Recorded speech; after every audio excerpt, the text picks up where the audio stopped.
ভারতবর্ষ, যার প্রধান বৈশিষ্ট্য বিবিধের মাঝে মিলন মহান, যেখানে একদিকে পুজো অন্যদিকে আজান, যেখানে স্বয়ং কাজী নজরুল ইসলাম লিখে গিয়েছেন, মুসলিম তার নয়নমণি, হিন্দু তাহার প্রাণ। কিন্তু শত শত মন ভরানো গল্প থাকলেও কিছু কালো অধ্যায় ইতিহাসের পাতায় রয়ে গেছে, যার মধ্যে অন্যতম 1757 পলাশীর যুদ্ধ, যার ইতিহাসে নামের সঙ্গে রয়েছে এক গুচ্ছ বদনাম, তিনি মীর জাফর। কিন্তু ভাবুন তো, শুধুমাত্র তার বিশ্বাসঘাতকতার দায় কি তার উত্তরসূরির হতে পারে? যদি পারে, তাহলে তার সম্বন্ধেও জানা দরকারি। তিনি হিন্দু মুসলিমে বিশ্বাসী নন। তিনি মনে করেন বাবরি মসজিদ বা রাম মন্দিরের ঊর্ধ্বে রাম রহিম কলেজের কথা, যার একদিকে থাকবে মন্দির, অন্যদিকে মসজিদ। তিনি ছোটে নবাব।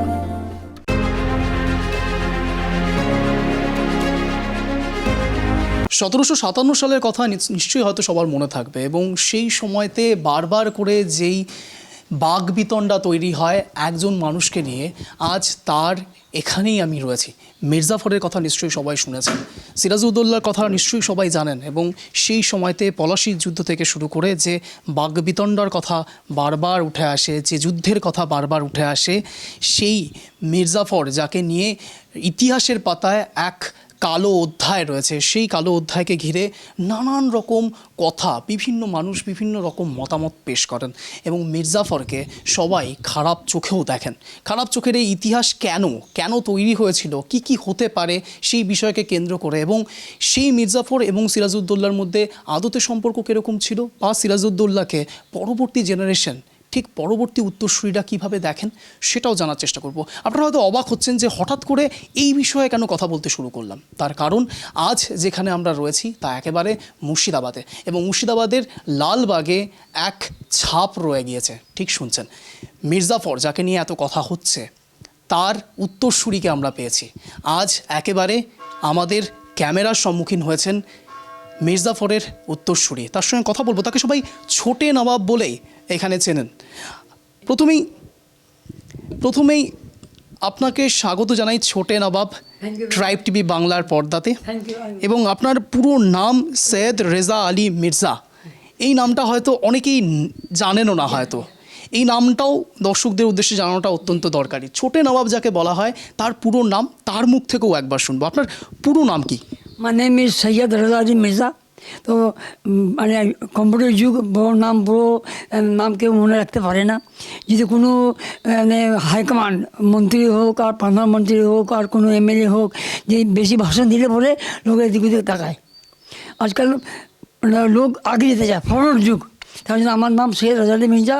এই বড় নাম কেউ মনে রাখতে পারে না। আমার নেম ইজ ছোটে নবাব। এই ছোটে নবাব বলে সব আমাকে জানে। বেশ, ছোটে নবাব, আপনাকে স্বাগত আবার। মূলত যে বিষয় নিয়ে কথা বলতে আজ এসেছি, বিভিন্ন রকম ইতিহাসের পাতায় মীর জাফরকে নিয়ে নানান রকম মতামত রয়েছে। কেউ বলছে যে মীর জাফর এক কথায় বিশ্বাসঘাতকতা করেছে, এবং সেই বিশ্বাসঘাতকতাকে কেন্দ্র করে মীর জাফরকে অনেকে পছন্দও করেন না। ইতিহাসের পাতায় একটা কালো অধ্যায় রয়ে গেছে, এবং সেই কালো অধ্যায় আপনারাও যেহেতু উত্তরসূরি, স্বাভাবিকভাবে সেই উত্তরসূরিরাও এই কালো অধ্যায়কে বুঝিয়ে নিয়ে যাচ্ছেন। বিভিন্ন রকম তকমাও হয়তো আপনারা পেয়েছেন। সেক্ষেত্রে আপনাদের রিপারকেশন ঠিক কী? দেখেন, actually we are coming from the Iran dynasty. Mir জাফরের যে বাপদাদা ছিলেন, আমার যে পূর্বপুরুষ, তারা কিন্তু ইরান থেকে এসেছিলেন। আর মীর জাফরও ইরান থেকে এসেছিলেন। আমরা অ্যাকচুয়ালি বাংলাদেশ এখানে বাস করেছি, এটা বাংলার মাটি, এটা মানে আপনার ওয়েস্ট বেঙ্গল আছে, কিন্তু actually I was born here. লেকিন আমাদের যে জেনারেশনগুলো এসেছে, father they all coming from the Iran dynasty. তো মীর জাফরের বাপদাদা, মীর জাফর, তারপরে পরে যারা নবাব হলেন, তারা তো সব connected by the Iran government. এখানে আপনি প্রশ্ন করলেন যে মীর জাফরকে লোক খারাপ চোখে কেন দেখে। অনেকটা লোক আমাকে প্রশ্ন করে কেন দেখে। देखिए हुकूमत की जब बात आती है ना, हुकूमत में अप एंड डाउन होता है। फॉर एग्जाम्पल औरंगजेब ने अपने लड़के को हैंग करके तख्त नशीन किया, एने राज्यते बसलो, सिंहासने बसलो। সেইভাবে মীর জাফরের নামে একটা ক্লিনিং আসে कि Mir Jafar from that time the battle of the Plassey Mir জাফরকে commander chief of the battle of the Plassey করে এখানে পাঠালো। ঠিক কি না? আমি শর্টে বলছি, অনেক গল্প আসে। তো একটা কমান্ডার চিফ আপনার ব্যাটেল প্লাসি দেখবে, মাঠকে দেখবে, কোথায় যুদ্ধ হবে, কোথায় আমি তোপ রাখবো, কোথায় আমি বন্দুক চালাবো, কোথায় আমি আর্মি স্ট্যান্ড করবো। উনি করবেন। এটা এখানে একটা চক্রান্ত হলো। পরে আপনাকে বলছি আমি কি ঘাসের বেগম তার পিসি ছিল। যখন আপনি ইতিহাস জানবেন, রাবার ক্লাব যখন এসেছে তখন প্রথমে কাসিমুল্লাহ মহারাজার বাড়িতে এসেছেন, ইতিহাস আছে। তো যে মসজিদ আপনি দেখছেন না, সেই মসজিদও আমাদের ছিল, গভর্নমেন্ট টেক ওভার করেছে, করে মমতা ব্যানার্জি ওখানে নিয়ে একটা ভালো মানে উৎসাহ করেছেন, মোসাদকে জাগিয়েছেন একটা নতুন জিনিস করে। তো ওই মসজিদে ঘাসেরি বেগম তার পিসি সারদার খালা, যাকে বলি আমরা খালা, আমরা বাংলা বলি পিসি, উনি থাকতেন। যখন রাবার ক্লাব এখানে আসলেন তখন উনি ওখানে ওকে ডাকলেন মসজিদে। মসজিদটা বারোদারি ছিল, কনফারেন্স রুম। উনি ওখানে রাবার ক্লাবকে, মোহনলালকে, জগৎ শেঠকে, অমিতাভ বল্লভকে সবকে নিয়ে একটা মিটিং করলেন গোপন রাত্রির বেলা। সন্ধ্যাবেলা মিটিং করলেন। যখন মির্জাফর জানতে পারলেন, মির্জাফর থাকতেন ওখানে ওই জাফর মজে, যাকে বলেন হারাম ডুরি, এমনি কিন্তু বড়টা কম হয়েছে। হ্যাঁ, তো ওখানে যখন জানতে পারেন মির্জাফর মানে গাড়ি করে, তখন তো বাকি গাড়ি ছিল, বড় বড় গাড়ি ঘোড়া, উনি গেলেন ওখানে, বেগমকে খবর দিলেন আপনারা শিবদা পিসি অবদা সাহেদুল্লাহ। যখন বেগম আসলেন তো সালাম করলেন, হ্যাঁ তোমার বাসো। তো উনি বসেন। তো উনি বেগম সাহেব আপনি এত বড় মিটিং করলেন of the battle the Plassey আর সাহেদার বিটুইন প্লাসি আর আমাদের মধ্যে সাহেদারকে নিয়ে, আপনি আমাকে ডাকলেন না? তো আর আমি হয়তো কমান্ডার অফ চিফ হয়েছি এখানকার ব্যাটার প্লাসি যুদ্ধ করবার জন্যে, আমি কী কোনো করছো সেটা আমি জানি, তো আপনি আমাকে জানেন না? তো উনি বলেন না তোমার কোনো প্রয়োজন পড়লো না, তার জন্য তোমাকে আমি ডাকলাম। ঘটনাটা কী হচ্ছে আমি অনেকবার দিচ্ছি, আমি প্রমাণ দেব। ঘাসেরি বেগমের একটা ছেলে ছিল, তার নাম ছিল কারামুদ্দৌলা শাহেদুল্লাহ। তো শাহেদুল্লাহকে তো আলিপুর খান নিজের মানে লাইফে উত্তরাধিকারী ডিক্লেয়ার করে দিল। কিন্তু সিরাজ আমার পরে সিরাজ হলো ইন্ডিপেন্ডেন্স নবাব, স্বাধীন নবাব। এই যে স্বাধীন নবাবের কথাটা, হ্যাঁ তিনটা সরি বেঙ্গল বড়সার স্বাধীন নবাব হলেন, এটা কিন্তু ইংরেজের চোখে লাগলো। কেন লাগলো? কিন্তু শাহেদুল্লাহ ছিলেন আরাম লোক ছিল, কথা মানত না। হ্যাঁ, ও যা আমি যা বলবো সেই রাইট, শোভা তো শোভা, শাম তো শাম। হ্যাঁ, বিকজ এটা নবাব ছিল, নবাবের তো একটা কর্তব্য আলাদা হয়, এম্পায়ারের কর্তব্য আলাদা, কিংয়ের কর্তব্য আলাদা। নবাবের একটা ভাব থাকে, একটা এনার্জি থাকে নবাবের রক্তের মধ্যে, ঠিক কি না?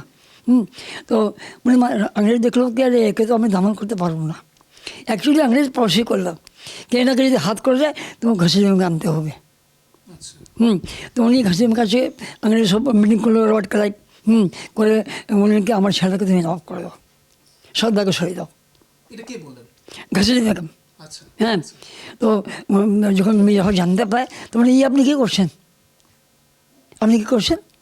শাহেদুল্লাহকে ওনার নানাজি, ওনার গ্র্যান্ডফাদার নিজের লাইফে বেঙ্গল বড়সার স্বাধীন নবাব করে গেলেন, ইন্ডিপেন্ডেন্ট নবাব।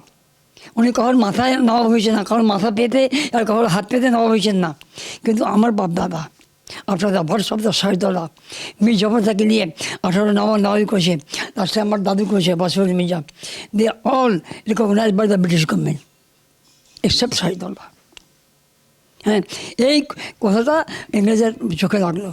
এই ঘাসির সঙ্গে করে যখন শাহেদুল্লাহ মাঠ দেখতে গেলেন, মেন পয়েন্টে আসছি আমি। তো উনি বললেন কি নবাব সাহেব আপনি চলে যান, আমি অ্যাজ এ কমান্ডার চিফ আমি মাঠ দেখবো, আমি কোথায় সৈন্য রাখবো, কোথায় তোপ রাখবো, কোথায় বন্দুক আমি দাঁড় করবো লোককে দিয়ে, এটা আমার কর্তব্য। Please you will back to the your Mansehra. তখন সাহেব ফিরে আসেন। যখন ফিরে আসেন তখন ফেরার সময় ওনাকে আক্রমণ করা যায়, আক্রমণ করে ওনাকে হত্যা করা হয়। হ্যাঁ, আপনি যদি বলেন মির্জাফর যদি ওনাকে মারতেন তো মির্জাফর সঙ্গে আসতো, যেখানে ওখানে মারা গেছে শাহেদুল্লাহকে বলে ওখানে ওই মির্জাফরের বাড়িতে মারা গেছে, তো মির্জাফর তখন আসতেন। মানে তার মানে আপনি বলতে চাইছেন যে যে ইতিহাস আমরা সবাই পড়ে এসেছি সেই ইতিহাসের মধ্যে কোনো এক জায়গাতে আপনি বলতে চাইছেন যে মির্জাফর পারস্পরিকভাবে একদম সম্পূর্ণভাবে দায়ী নয়। নাই, ওনাকে দেখেন দায়িত্ব এক কথা ওনাকে বলা যায়, কারণ এটা কমান্ডার চিফ। হ্যাঁ, উনি আসলেন এখানে ব্যাটারি প্লাসি করতে। উনি দুটো কারণ আছে, এক জায়গায় লিখছে গিয়ে ব্যাটারি প্লাসি হলো না, এক জায়গায় বলছে প্লাসিতে বড় হয়েছে, এক জায়গায় বলছে হলো না। কেন হলো না? বৃষ্টি পড়ে সব ভিজে গেছিলো, এটাও গল্প আছে। আমাদের আছে। তো অ্যাকচুয়ালি ব্যাটল প্লাসই না হলে পরে হাতে ছবি আসে দেখবেন যে তো তো গান মানে বস হয়ে মীর মদন মারা গেছে, সারাতে লাগিয়ে দেখে গেছে, লিখে দিয়েছে কি ব্যাটল প্লাসিতে এই তোপটা বস করেছিল। যদি ব্যাটল প্লাসি না হতো তো ওই তোপটা কেন বস করতো, মীর মদন কেন মারা হতো? তার মানে হয়েছে যুদ্ধ হয়েছে, ঠিক না? হ্যাঁ, কিন্তু অ্যাকচুয়ালি মীর জাফর যদি শাহজালালকে মারতেন তো উনি বলতেন ঠিক আছে কাল সকালে আমি যুদ্ধ করবো, আপনি চলে আসেন। আমি আগে আপনি বার করবেন, বন্দুক দিয়ে হোক তোপ দিয়ে আপনি চালাবেন। সে সময় মীর জাফরকে এই শাহজালালকে মীর জাফর মেরে দিয়ে দেন মাঠে। তখন তো এই কেলেঙ্কারি আমাদের বংশ পরম্পরা চলে আসছে কি বিশ্বাস কত কি সাজকেরা মেরেছে বংশরা মীর জাফররা, এ তো আর থাকতো না। তখন তো লোকেই বলতো কেউ যুদ্ধতে মারা গেছে, মাঠে মারা গেছে।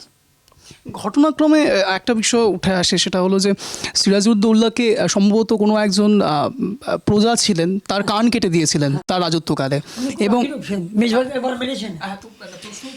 এই কান কেটে দিয়েছিলেন, এবং সেই যখন ওখান থেকে ব্যাটল গ্রাউন্ড থেকে যখন যাচ্ছেন সেই সময়তে তিনি খবর দিয়েছিলেন মীর জাফরকে, এরকমও একটা খবর রয়েছে। হ্যাঁ, না এটা কিন্তু সত্যি না, এই ইতিহাসটাও সত্যি নয়। এলো কি শাহজালাল একবার মীর জাফরকে মেরেছেন, একবার মীর জাফরকে শাহজালাল মেরেছেন। কেন শাহজালাল মা যে ছিলেন মীর জাফরকে খুব বিশ্বাস করতেন। শাহজালাল কোনো রকম বাইরে যেতেন, বাইরে আসতেন না, তো মীর জাফরের মা ওনাকে ডেকে বলতেন কি মীর জাফর সাহেব দেখেন তো আমার ছেলে আসছে না, তখন উনি আদর করে বাইরে নিয়ে আসতেন।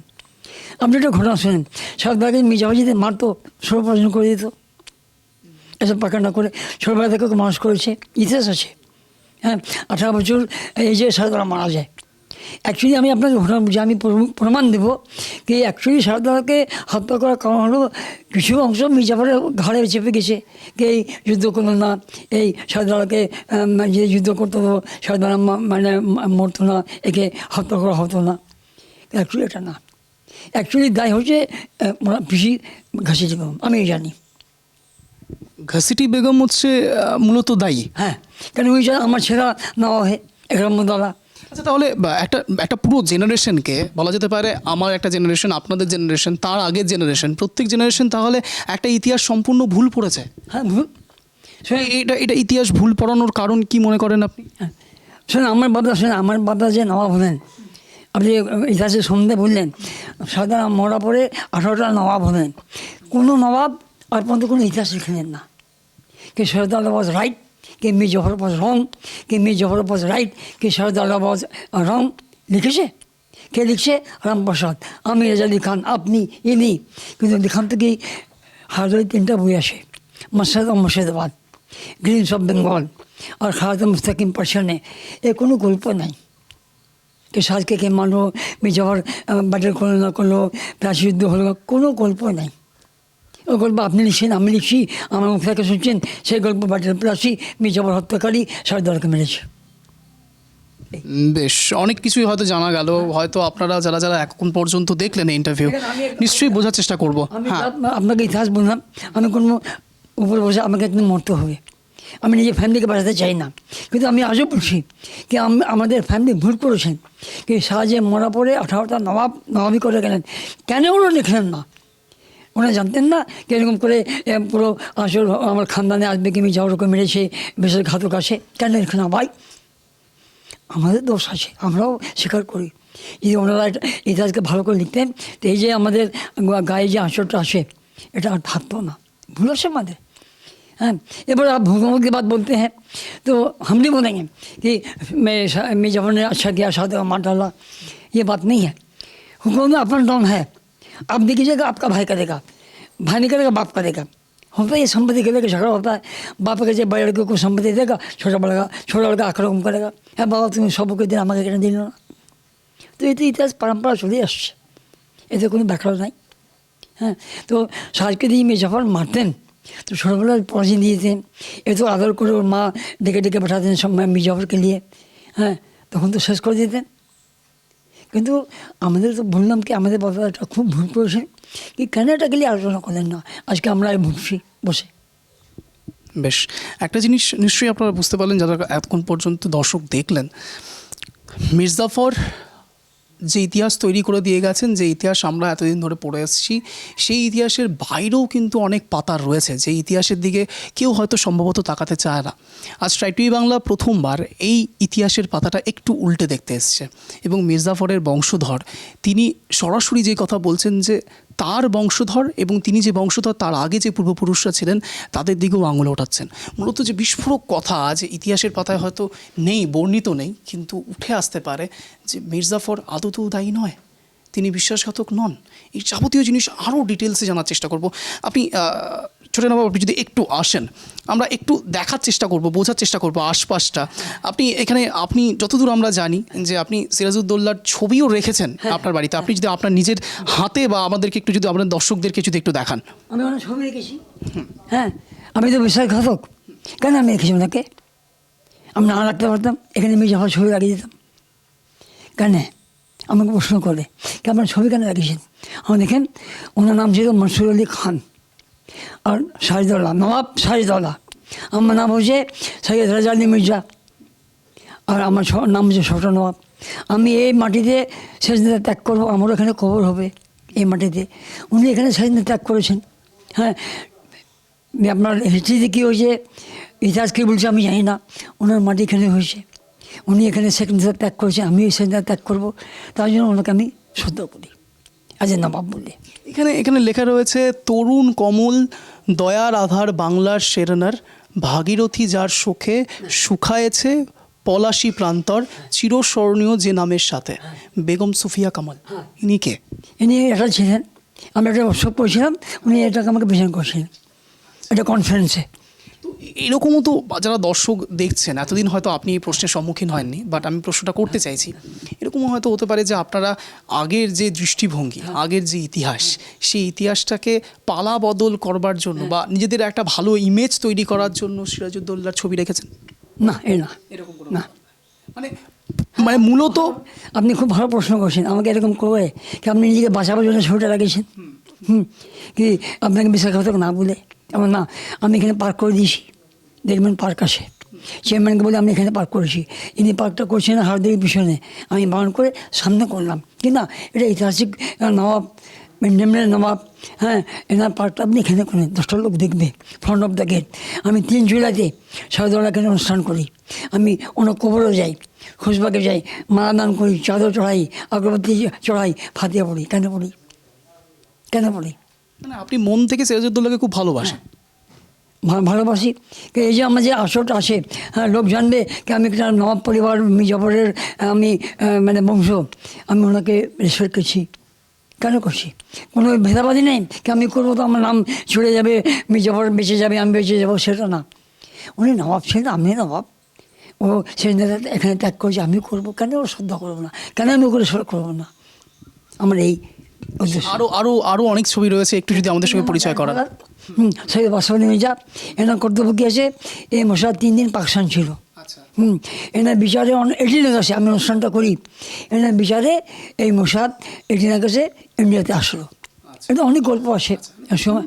হ্যাঁ, ব্যাপার হলো যখন ইনি নবাব হলেন তখন আলিবর্দী খাঁ জিনা master, he was the prime minister of the Pakistan, উনি নবাবকে বললেন কি আপনার কাছে আমরা আসতে চাই।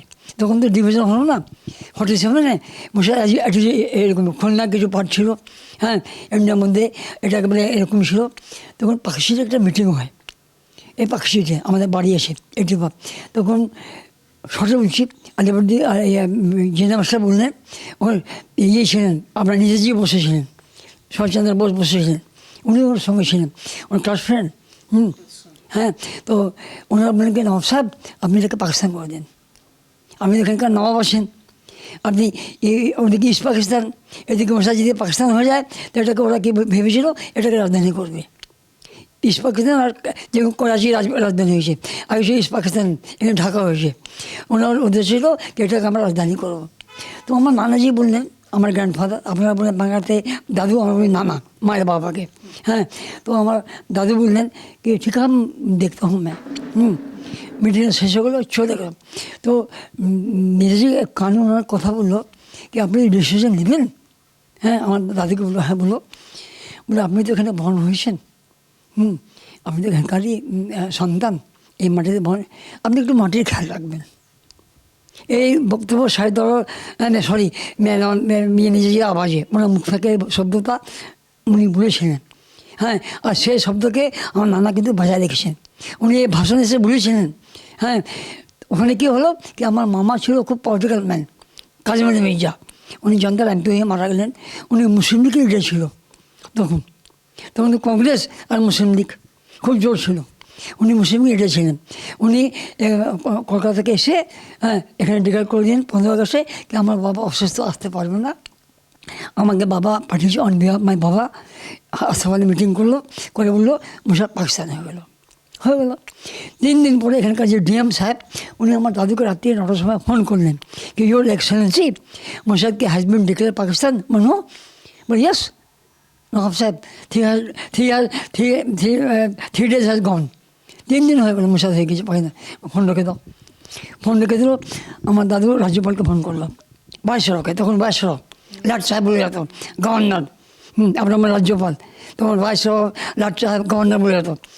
ইমিডিয়েট আমাকে ট্রেন দাও, যদি না দিবা তো মোসাদের জবটা লাল হয়ে যাবে, লাট লেগে যাবে। উনি ওই 6 ভাগে ট্রেন আমার দাদুকে গভর্নর দিল। দিয়ে আর্মি নিয়ে ইনি এখানে নেমে হাজারিতে মিটিং করলেন, করে বললেন কি আমি এখানকার নবাব, আমার ছেলে কী করে অর্ডার দিল কি মোসাদ পাকিস্তান হয়ে গেল। আমি একটা দশে ঘড়ি দেখে বললো আমার দাদু পকেট থেকে ঘড়ি, আগে তো আমাদের পকেটে ঘড়ি ছিল, দেখে বললো একটা বন্ধু আসে হাজারের রেকর্ড আছে। হ্যাঁ, তো আমি বসে আছেন নবাব বিগেম নবাব মোসাদ আর থাকে ইন্ডিয়া হয়ে গেলো, not meant to the Pakistan, it is my decision. আর আমার ছেলে আমার অর্ডারকে বাইপাস করেছে, ওকে যেখানে দেখো গুলি মেরে দাও অর্ডার করেছিল। 3 মাস আমার মামা, উনি আমার মামা ছিলেন কাজী মির্জা, এটা ছোটো ছিল। 3 মাস পালিয়েছিলেন। 3 মাস পরে তখন এসে মাপিটা বিছিয়ে এক ঘর হল। এটা কি শুধুমাত্র মির্জাফরের বংশধর হওয়ার জন্য? হ্যাঁ। বেশ, আমরা একেবারে অন্তিম লগ্নের দিকে হয়তো যাচ্ছি, কিন্তু তার আগে সময় এখন একটা ছোট্ট বিরতির।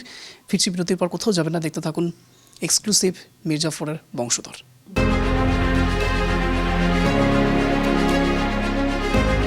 ফিরে এলাম বিরতির পর। যে বিষয়ের দিকে এতক্ষণ পর্যন্ত বারবার করে কথা হচ্ছিল মির্জাফর, এবং যার নাম অনুসারে সবাই একটাই তকমা দেয় বিশ্বাসঘাতক। আজ সেই বিশ্বাসঘাতক আদৌ বিশ্বাসঘাতক নাকি তাকে ইতিহাসের পাতায় কালিমা লিপ্ত করা হয়েছে, সেটাই জানার চেষ্টা করছি এই ইন্টারভিউয়ের মাধ্যমে। আজ একেবারে রয়েছে আমাদের সঙ্গে আবারও ছোটে নবাব, এবং ফিরে আসলাম আবার বিরতির পরে। যে বিষয় একেবারে ওঠে 80-র দশকের সম্ভবত 80-র দশকের রেডিও আপনাদেরকে দেখাবো একেবারে এক্সক্লুসিভলি। আপনি একটু এটা চালিয়ে দেখান।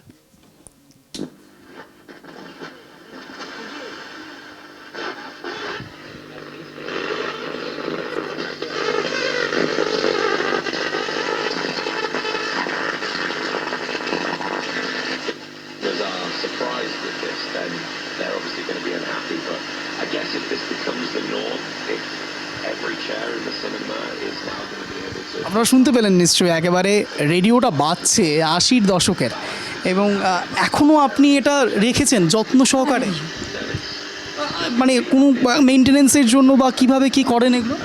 আমার কারিগর আছে শর্মা বানিয়ে দেয়। আমার এই রেডিওর দাম 1 লাখ টাকা দিয়ে দিয়েছি, একটা ফোন এসে। তখন কেন রেডিওর মধ্যে কোনো পার্ট থাকে বলে, তখন আমি বেচবো না। মানে দিনের পর দিন, ইতিহাসের পর ইতিহাস আপনারা দেখেছেন আপনাদের ছোট বয়স থেকে, হয়তো এটা গীতমালা, তারপরে গান খুব ভালো শুনতাম ছোট বয়স থেকে। হ্যাঁ, মানে আপনার পুরো শৈশবটা এই রেডিওতে গেছে। হ্যাঁ, আগে তো টিভি হয়ে গেলো। এখন তো টিভির জামানা চলে এসছে, এখন মোবাইলের জামানা চলে এসছে, তো এই জায়গাতে আপনার মনে হয় শৈশবটা আরেকটু ভালো ছিল? হ্যাঁ, এই যে ভালোই ছিল। এখনকার নতুন যারা জেনারেশন আসবে, নাই। হ্যাঁ, এখানে কিন্তু গন্ডগোল হচ্ছে। আমার ছেলে বেশি টিভি দেখবে, আপনি রাগ করবেন, মোবাইল বেশি দেখবে আপনি রাগ করবেন, কিন্তু এটাকে টাইম ছিল, বিনাকা কিন্তু 1 ঘন্টা, গান 1 ঘন্টা শেষ, তারপরে খেলাও। তো নতুন জেনারেশনের জন্য আপনার কি বক্তব্য থাকবে? দেখেন, আমার বক্তব্য হয়েছে কি, আমরা যে টাইমটা পাস করেছি রেডিও শুনে, গান শুনে, মানে মোজা শুনে, আপনার কাবালি শুনে, গজল শুনে, এসব করেছি। হ্যাঁ, কিন্তু এখানে যে যুগ হয়েছে, আপনাদের বুঝছেন কীরকম যুগ হয়েছে। এটা যুগ পুরো একটা মোবাইলের সিমটি গেছে। ছোটো বাচ্চা থাকে নিয়ে পুরো, হ্যাঁ, সে লাভ ফিরে বললেন আর স্কুলের ছাত্র দেখেন চলে আসলো, এবার টিভি নয় মোবাইল। হ্যাঁ, মানে কোনো খারাপ জিনিস নাই, কিন্তু ব্যবহারটা খারাপ। আপনি যেরকম ব্যবহার করবেন সেরকমই হবে। একেবারে যে বিষয়গুলো উঠে আসে এখনকার দিনে, এখন বিশেষ করে একটা সময় হিন্দু, আপনি বন্ধ করতে পারেন, হিন্দু মুসলমান একটা বিষয় খুব বেশি পরিমাণে ছিল সেই সময়তে। এই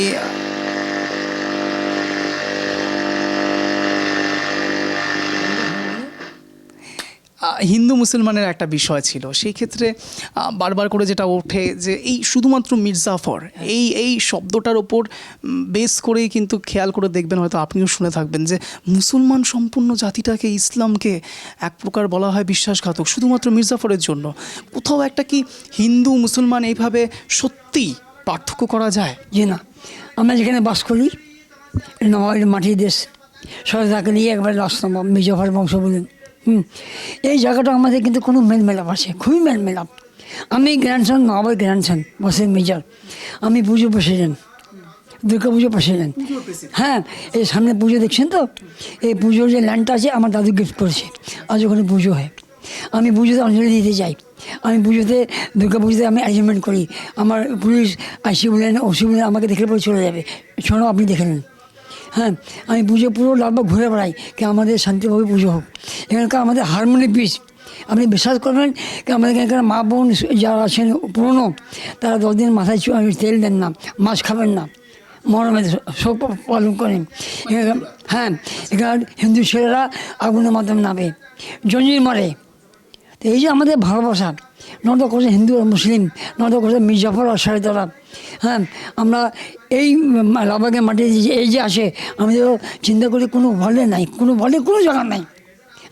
আমি মহান দেশ শুধু ভারতবর্ষে এটা সম্ভব। হ্যাঁ, আমি নবাবের, আমার কোনো লোক মরলে পরে, বন্ধু হোক, এখানে আত্মীয় মরলে পরে আমি শ্মশানে যাই, ওরা আমার কবরস্থানে যায়। আমাদের বড় কাজে আমরা হিন্দুকে ডাকি, আমাদের মহরম সময় হিন্দুরা আমার সঙ্গে পার্টিসিপেট করে মহরম করে। তো এই যে ভালোবাসা, এই যে হারমোনি পিস, আপনি দেখবেন ইতিহাস 700 মন্দির আর 900 মসজিদ পাশাপাশি আসে। তখন কী ছিল, মন্দিরে ঘণ্টা বাজবে, মসজিদে আজান হবে। হ্যাঁ, একদিকে ভগবান ঈশ্বর, একদিকে আল্লাহ, ইয়া আল্লাহ খোদা। এই যে ভালোবাসা আওয়াজটা আজও আসে। কিছু ধ্বংস হয়েছে মন্দির, কিছু মসজিদ ধ্বংস হয়েছে, কিন্তু আমাদের দিল্লিতে বাবরি মসজিদ দিয়ে গল্প হলো। মানে এই তো 22শে জানুয়ারি রাম মন্দির প্রতিষ্ঠা হয়েছে, তো রাম মন্দির প্রতিষ্ঠা নিয়ে আপনার রিপারকেশন কি? দেখেন, আমি একবার জানিয়েছিলাম, টিভিতে বাদ দিয়েছিলাম কে যে বাবরি মসজিদ ভেঙে যে একটা কেলেঙ্কারি লাগছে, জায়গায় জায়গায় মারপিট হয়েছে, জায়গায় জায়গায় আগুন মানে জ্বলছে, এটা কিন্তু ভালো হলো না। বাবরি মসজিদ আপনি ভাঙলেন, মসজিদকে আপনি শেষ করে দিলেন, ঠিক কি না? আমি বক্তব্য রেখেছিলাম কি আপনি ওখানে একটা কলেজ করে দিন, কলেজ করে কলেজের নাম রেখে দেন রাম রহিম কলেজ, ঠিক আছে? আর পাশে আপনি একটা ছোটো মন্দির করে দেন, একটা সামনে মসজিদ করে দেন। যারা মুসলমান ছেলেরা বলবে সে তারা মসজিদে যাবে, আজান দেবে, যারা হিন্দু ছেলেরা আছে তারা মন্দিরে যে পুজো করবে। এ তো হলো ঘটনা। কিন্তু কে হুকুম, সব পটকের মানে এই যে এখনকার দিনে, মানে জানেন যে কেন্দ্র এখন একটু পলিটিক্যাল প্রশ্নের দিকেও আসবো। বিষয়টা হলো যে এখন কেন্দ্রে বিজেপি রয়েছে, এই রাজ্যে তৃণমূল কংগ্রেস রয়েছে। তো আপনার অনুসারে সত্যি কি বারবার করে যেটা দোষারোপ আসে যে বিজেপি ধর্ম সম্প্রদায়ের ওপর বেস করে রাজনীতিটা করে, আপনিও কি সেটা মনে করেন? কারণটা কি, ওরা নিজে পায়ে নিজে কোমর মেরেছে বাবরি মসজিদ দিয়ে। মানে এক কথা আপনিও মনে করেন যে সত্যি বিজেপি ধর্ম নিয়ে রাজনীতিটা করে? আমি আগে শুনেছি এখানে যখন বিজেপির বাতাস উঠলো তখন অনেকটা লোক বাইরে থেকে এসে বলছে এই মসজিদে আগান বন্ধ করে দেবে, মসজিদে নামাজ পড়তে দেবে না, মহরম করতে দেবে না। কিন্তু আগে থেকে এটা 16 ঘন্টা ছাড়িয়ে গিয়েছিল। হ্যাঁ, আমাদের ভয় কারণ ছিল, কেন ভাই তো শেষ করে দেবো সব। তাই জন্য এখানে বিজেপিকে নিয়ে দেখি না, মমতা ব্যানার্জি নিজে একদিকে, ওরা একদিকে, ওই কী বলে সিসিএ কি CAA, মমতা ব্যানার্জি বলছে আমি করতে দেবো না, ওরা বলছে আমি করবো। মানে এক কথায় মানে দেখবেন যে সিএ নিয়ে যেটা এখন রিসেন্টলি কথা উঠেছে যে পাকিস্তান, বাংলাদেশ এবং আফগানিস্তান এই 3 জায়গা থেকে যারা আসবেন ইসলাম ধর্মাবলম্বী লোকের কথাটা বলছে না, বিশেষ করে রাজনৈতিক মহল এই কথাটা বলছে, বা বিরোধী যারা রাজনীতি করছেন তারা বলছেন যে এই 3টে বাকি যেগুলো সব রাজনীতি দেশ থেকে যারা এসছে, এই 3টে দেশ থেকে পাকিস্তান, আফগানিস্তান আর বাংলাদেশ, এখান থেকে ইসলাম ধর্ম বাদ দিয়ে, মুসলমান বাদ দিয়ে বাকিদেরকে নাগরিকত্ব, তো মানে এটা রাজনৈতিক মহল বলছে। তো সেই ক্ষেত্রে আপনার কি বক্তব্য থাকবে? দেখেন, আমাদের এখানে বসবাস করছি, আমরা ইন্ডিয়ান সিটিজেন, এই আমরা ওয়েস্ট বেঙ্গলের মাটিতে জন্ম নিয়েছি, তো আমাদের ইন্ডিয়ান সিটিজেন। এবার আপনি এখানকার লোক, এমনি এখানকার লোকের সংখ্যা খুব বেশি আছে, এখানে ওদেরকে খাবার দিতে পারছেন না আপনি, ওখান থেকে এনে আর ওই ইয়ে আপনাদের আই কার্ড বাদ দিয়ে দেবেন, ভোটার কার্ড বাদ দিয়ে দেবেন, হ্যাঁ কী বলে আধার কার্ড বাদ দিয়ে দেবেন, দিয়ে ওদেরকে করে দিবেন, তো আমরা কোথায় যাবো, রাস্তায় বসবো? আচ্ছা, তার মানে আপনাদের মনেও একটা ভয় ঢুকেছে? হ্যাঁ ঢুকেছে, কারণটা আছে। কিছুদিন ধরে আমরা সব কিছু পাচ্ছি, আধার কার্ডে সম্বন্ধে আমরা সব কিছু বেনিফিট পাচ্ছি, ভোটার কার্ডে বেনিফিট পাচ্ছি, রেশন পাচ্ছি। শুনুন, মমতা ব্যানার্জি কী করছেন সেটা একটা আলাদা কথা, লোক দেখছে। এবার লোক নিজে চিন্তা করবে কি আমি বিজেপিকে ভোট দিব কি তৃণমূল পার্টিকে ভোট দেবো। আমার ছেলা আমাদের ছিল কংগ্রেস, আমার ছেলা তৃণমূলে হলো দাঁড়িয়েছিল এই বছরে। হ্যাঁ, আমার সাথে তৃণমূলের আপনার তৃণমূলের ছাপ নিয়ে ও পাস করলাম, কংগ্রেস আমার ভাইপো হেরে গেল। তো আমাদের এখানে বেশিরভাগ মমতাকে লাইক করে। কেন করবো? আমি কোনো তেলবাজি কথা বলছি নাকি, আমার সেটা এখানকার 10 নম্বরের কমিশন হয়েছে, 10 নম্বরের ওয়ার্ডের কমিশন আছে, সেটা কিন্তু আমি নিজেও কথা বলি। আমি অনেক মুখ্যমন্ত্রীর সঙ্গে দেখা করেছি, প্রফুল্ল সেন, পিসি সেন, জ্যোতি বাসু, বুদ্ধদেব, সবার সঙ্গে আমি দেখা করেছি। একদিন ছিল কলকাতায়, আমার মামার সঙ্গে যেতাম। তো আজ পর্যন্ত কোনো মুখ্যমন্ত্রী, হ্যাঁ এই যে আমাদেরকে, আমি কোনো নিজেও কথা বলছি, আপনি কিছু মনে করবেন না, এই যে মমতা ব্যানার্জি যে রেশন কার্ড করে দিল, ছেলেদেরকে স্কুলে বেনিফিট দিল, রান্না করে ছেলেদেরকে লোকদেরকে খাওয়া দিচ্ছে মমতা ব্যানার্জি নিজের ফান্ড থাকে, এই যে আমাদেরকে মুসলমানকে মানে হাইপিএসকে বেতন দিচ্ছেন, হ্যাঁ মানে মসজিদের ইমামকে যারা আজান দিচ্ছে তাকে উনি বেতন দিচ্ছেন, মহাজনকে। এই যে মুখ্যমন্ত্রী যে চিন্তা ভাবনা করেছেন, আমার জীবনে তো কোনো মুখ্যমন্ত্রী এরকম আজ পর্যন্ত করলেন না। এবার আপনি বলতে পারেন উনি নিয়ে সাধারণ করে উনি ভোট পাবেন, আরে কটা ভোট পাবেন?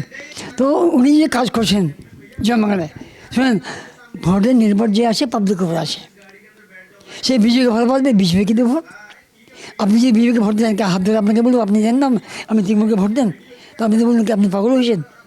ভোট হলো আমার ব্যক্তিগত প্রপার্টি, আমি যাকে দিই, আপনি কে বল না বলা। হ্যাঁ, এবার এখানে পলিটিক্যাল ক্যারিয়ার আছে, পলিটিক্যাল ক্যারিয়ারের মধ্যে যদি বিজেপি দাঁড়াতে পারে দাঁড়াবে, আমি আমি কোনো অভিযোগ করবো না। মমতা ব্যানার্জি দাঁড়াবে, আমি কোনো অভিযোগ করবো না। পাবলিক চাপে তো আসবেন, পাবলিক চাপে তো না আসবে, পাবলিক চাপে মমতা ব্যানার্জি থাকে আর পাবলিক চাপে কি বিজেপি থাকে, থাকতে পারে। একটা জায়গাতে যখন বারবার একটা প্রসঙ্গ নিয়ে আসছি, তার কারণ মির্জাফর বলেই আপনার সঙ্গে আমরা পরিচয় করলাম, ছোট নবাব বলে।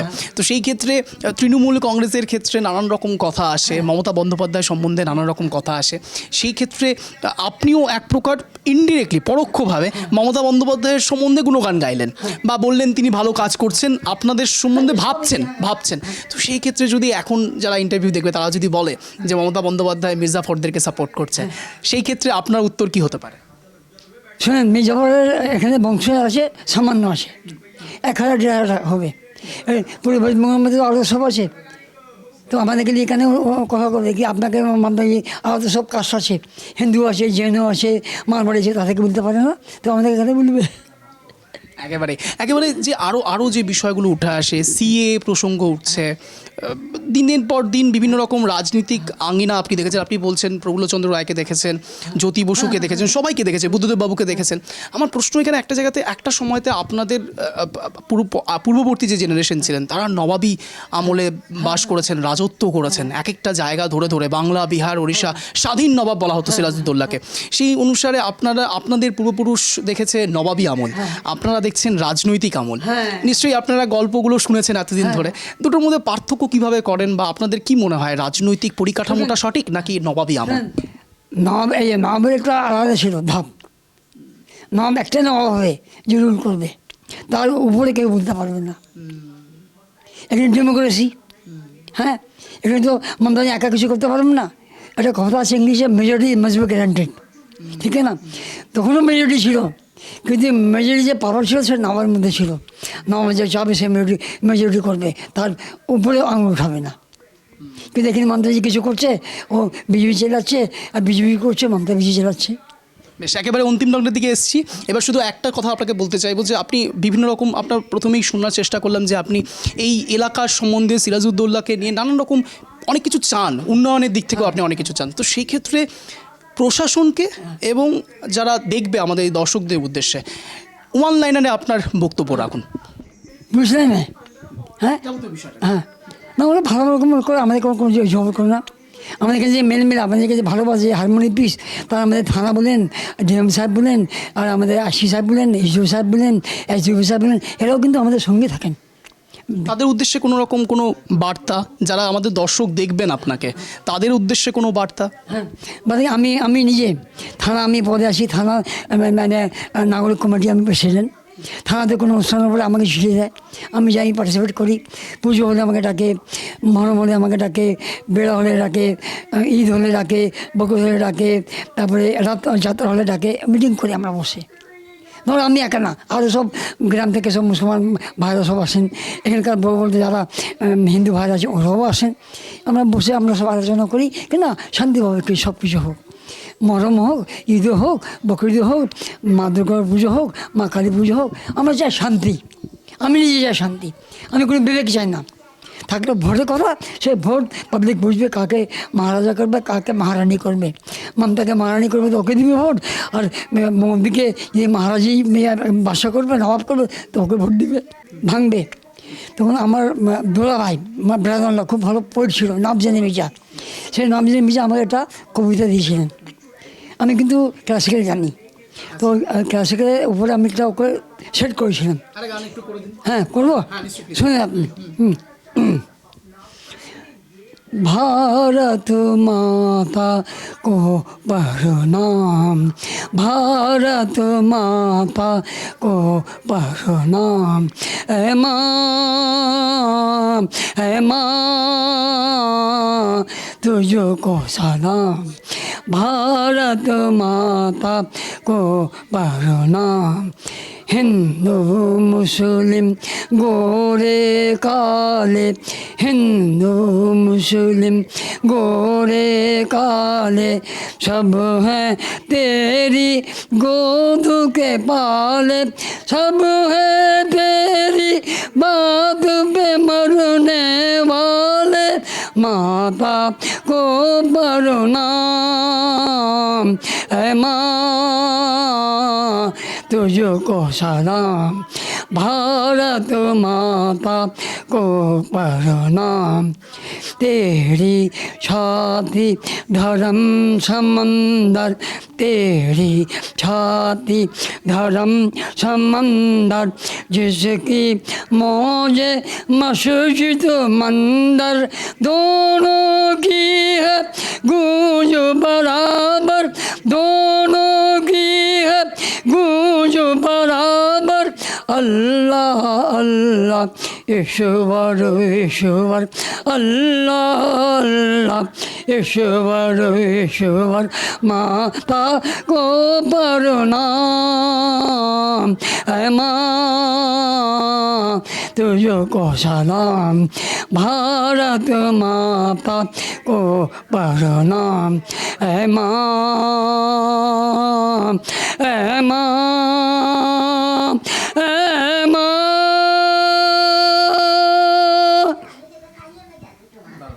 এটা ত্রিতালের ওপর রয়েছে না? ত্রিতালের ওপরে। বেশ, ধন্যবাদ আপনাকে এতক্ষণ সময় দেওয়ার জন্য ট্রাইব টিভি বাংলাতে। যে কথা বলে এই ইন্টারভিউ শেষ করব, কবি নজরুল ইসলামের একটা লাইন হয়তো আপনাদের নিশ্চয়ই মনে থাকবে, মোরা একই বৃন্তে দুটি কুসুম, হিন্দু মুসলমান, মুসলিম তার নয়নমণি, হিন্দু তাহার প্রাণ। এই কথা বলেই আজকে শেষ করব। এবং মির্জাফরের অনেক ইতিহাস হয়তো আপনারা জানলেন, আপনাদের মন্তব্য ঠিক জানাবেন আমাদের ট্রাইব টিভি বাংলাকে। আমি সাইন আপ করছি অঞ্জন। ইতিমধ্যে মির্জাফরের বংশধরের সঙ্গে কথা বলছিলাম। নজর রাখুন ট্রাইব টিভি বাংলার পর্দায়। নমস্কার।